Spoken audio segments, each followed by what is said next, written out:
With two nations on the brink of communist domination, one man stands against the tide. On March 12, 1947, the Cold War begins with the Truman Doctrine. The US, Britain, and the Soviet Union worked together to defeat Adolf Hitler and the Axis powers in World War II. But before the war even ends, the alliance begins to break down as capitalist and communist ideologies clash. The Soviet Union pushes Eastern Europe toward communism, while the US promotes democracy in the West.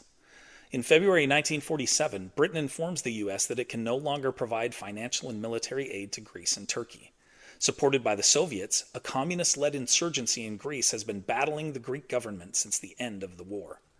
The Soviets are also demanding that Turkey share control over the Dardanelles, the strategic narrow strait that connects the Mediterranean and Black Seas. President Harry Truman gives a speech before a joint session of Congress on March 12th. He asks for $400 million in U.S. aid for Greece and Turkey to prevent communist takeover. Coming up, we'll have more on Truman's landmark speech. We'll also learn of some of the consequences of that speech. Also, don't forget to check out Today in History in my Teachers Pay Teachers store. There's a link in the description. So many see Truman's speech as the declaration of the Cold War.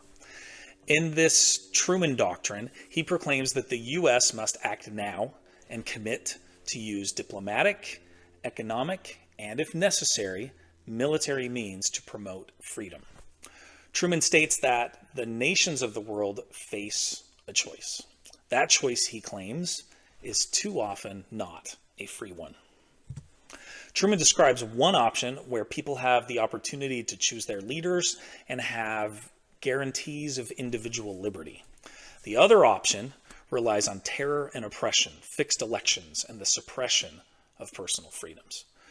Truman calls his proposed $400 million in economic aid an investment in the world, let me quote this, an investment in world freedom and world peace. Congress approves Truman's request for funding 2 months later. With U.S. help, Greece and Turkey are able to hold off efforts to bring them under Soviet control. However, the two nations do not exactly live up to the ideals outlined in Truman's speech. In the following years, both nations establish rather repressive right-wing regimes.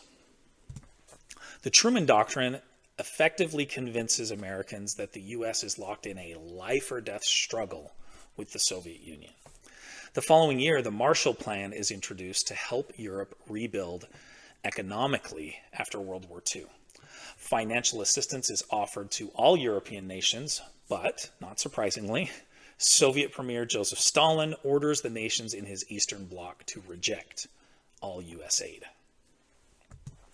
In 1949, 2 years after Truman's famous speech, the U.S., Canada, and 10 Western European nations formed NATO, and this military alliance furthers the aims of the Truman Doctrine.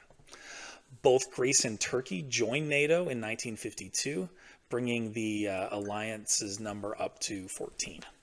The alliance has 32 members today. If you like what you've seen here today, please be sure to like and subscribe, and know that there are more great Mr. Lewis videos on my channel. There's one right here you might like from February 18th, which covers the first Voice of America Cold War propaganda broadcast. Or this one over here from February 28th, which talks about the first NATO military action. Thanks.